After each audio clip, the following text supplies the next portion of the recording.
Law enforcement officers from the Kingston Eastern Police Division discovered a dangerous tool along with an assortment of accessories on Oliver Road in Rockfort on Wednesday, February 24th. Reports coming in from the police are that between the hours of 9 a.m. and 11 a.m., an intelligence-driven operation was conducted in the Oliver Road area when a dangerous tool along with 148 5.56 accessories along with 4 9mm accessories and an additional accessory were found on the roof of a church. The dangerous tool along with the accessories were all seized by the law enforcement officers. 3 individuals were taken into custody in relation to the discovery. Investigations continue into this matter. A Jamaican-born sergeant has been charged in relation to the passing of his wife in Colorado. A U.S. Army sergeant has been charged with taking the life of his wife during an alleged domestic issue at their home in Colorado over the weekend. This passing allegedly occurred in the full view of 2 youths who were not harmed in any way. 30-year-old Dermot Blake has been charged with taking the life of 30-year-old Tashiana Johnson Blake, who is also of Jamaican parentage. Blake was also given 2 additional charges in relation to youths.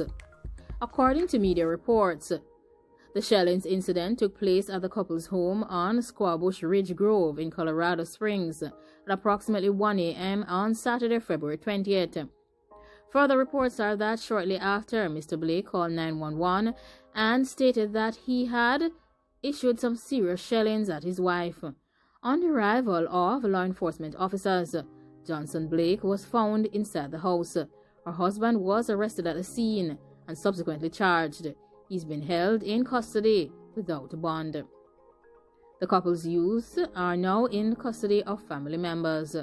While no motive for this Shellings incident has been ascertained, family members have theorized that the incident stemmed from a domestic matter.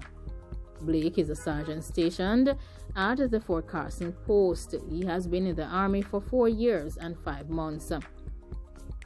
A Jamaican man has been freed of charges in relation to breaking a quarantine order after he went to the appeal court in Barbados. Jamaican national Dean Scott has won the appeal against his 6-month sentence in Barbados late last year for breaching the Eastern Caribbean Islands pandemic protocols. The Barbados Court of Appeal, in its decision on Thursday, ordered that Mr. Scott's sentence be reduced to 2 months. Having already served 2 months behind bars, Scott has been freed from this matter. The decision was handed down by Barbados Chief Justice Sir Patterson Cheltenham and Justices of Appeal Rahendra Nareen and Margaret Rafer.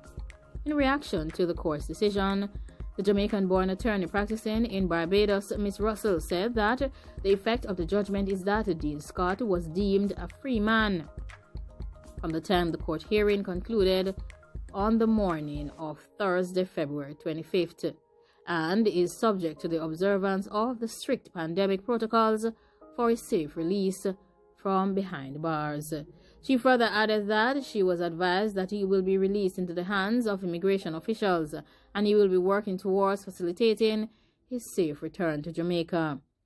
Russell further stated that she is happy in regards to the efforts of fellow attorney Andrew Pilgrim, who took the case pro bono and advocated against the unjust sentence that was given to Mr. Scott. We're also grateful to all of the persons who donated to assist Mr. Scott in his appeal. Mr. Scott is a 49-year-old Mason who was unable to pay a fine of Barbados $6,000 immediately on December 31st for breaching the Eastern Caribbean Islands pandemic protocols by leaving a quarantine facility to purchase items and was promptly issued some time behind bars. At the hearing of the appeal on Wednesday, Pilgrim had argued that the chief magistrate who issued the time to Scott should have asked whether incarceration was the only way to deal with him. He also submitted that the magistrate got the time period wrong and should have considered this matter as a last resort. Another submission on behalf of the appellant was that of other sentences that were imposed on other quarantine breakers. None received similar time behind bars that Mr. Scott had received for breaking the quarantine. Like, comment, share, and subscribe. Let me know what you think about all of the matters that have been discussed in this session. Remember to remain vigilant, alert, and safe at all times. Take care of yourselves, take care of your families, and remember to practice the proper hygiene practices to ensure that you are abiding by all of the recommendations in relation to keeping safe from the pandemic. Wear your mask, wash your hands, ensure that you are 6 feet apart from the next individual, and of course avoid large crowds and stay home if you don't have to leave to go and get something that is important like food or medication. Take care of yourself. Have a good day. Thanks for being here, and goodbye.